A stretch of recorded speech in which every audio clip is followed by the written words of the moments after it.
আম গাছের নিচে আসলে ভাই মোটামুটি 2-4টা পাওয়া যায়।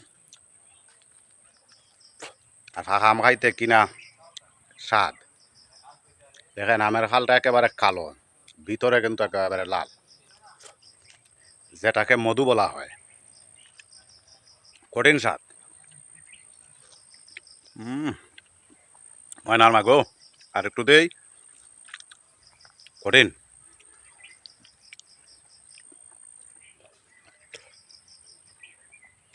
সেই সাথে ভাই এই যে দেখেন আজকে আসলাম কি জঙ্গলগুলারে সাফ করে দিয়ে গেছিলাম কয়দিন আগে পরিষ্কার কইরা, যেহেতু আম গাছ আছে, ওই যে আম গাছগুলা অনেকগুলো আম গাছ আছে, তো আম আসছে মেলা আম, ঠিক আছে। তো ওই যে আজকে আসলাম আমি আম কুড়াইতে।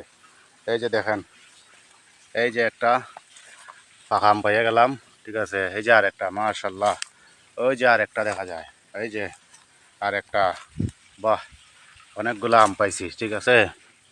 তো আসলে ভালো লাগতেছে, এই যে আমগুলা ভালোই লাগতেছে। কতগুলো আম পাইছি মাশাল্লাহ, দেখছেন ভাই, রিজিকের মালিক আল্লাহ, কীভাবে আল্লাহ মিলাই দিচ্ছেন। এই যে 5টা আম পাইছি, 5টাই ফাঁক না একেবারে।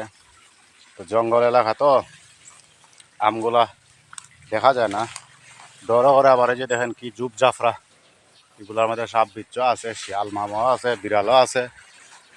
তবুও একটু পরিষ্কার করে দিলাম। তো আমগুলা কুড়াইতেছি, ভালোই লাগতেছে। আর এখন তো বিশেষ করে জ্যৈষ্ঠ মাস, এটারে ফলের মৌসুম হয়। আর আম হচ্ছে ভাই অমৃত ফল, ঠিক আছে, যার কোনো শেষ নাই, ঠিক আছে। অন্যান্য ফল বা অন্যান্য কিছু খাবারের মধ্যে খাইলে একসময় বুড়া লাগে, মানে বিরক্ত বোধ হয়, ঠিক আছে। কিন্তু আম এমন একটা ফল, ওইটা খাইলে পর মনে করেন আপনার বিরক্ত লাগবো না, ঠিক আছে। মানে যা খাইবেন তাওই চাইব, যত খাইবেন ততই জানটায় চাইব। তো আমি অনেকগুলো আম পাইছি, প্রায় 10টা আমের মতো পাইছি, আরও কুড়াইতেছি আর কি। দেখা যাক বাকিগুলো হয় কিনা। এগুলা তো বন জঙ্গল, আমগুলা দেখা। তো আম টাম খাইবেন ভাই, রুদ্রের তাপও কিন্তু অনেক, দেখেন রুদ্রের মানে চোখ কাটানো যাইতেছে না, অনেক রুদ্র। ও গাছে আম আছে, গাছে তো প্রচুর আম আছে। আল্লাহ যেদিন আমগুলা ফাঁকে তো ইনশাল্লাহ খাওয়াইবো আর কি। যে দেখেন কি সুন্দর আমগুলা জিল্লা রয়েছে।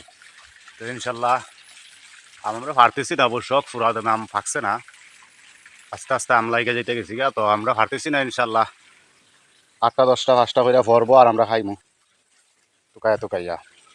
তো আম খাইবেন ভাই বেশি করে, ঠিক আছে। আম খাইলে ভালো, আম খাইলে শরীর স্বাস্থ্য মন মানসিকতা ঠিক থাকবো। আর আম খাইলে ফ্যাটের যে বদ হজম আছে এগুলা হজমও হয়। তো মাশাল্লাহ প্রায় আমি 10 থেকে 15টা আম পাইছি আলহামদুলিল্লাহ। তো এইগুলার এখন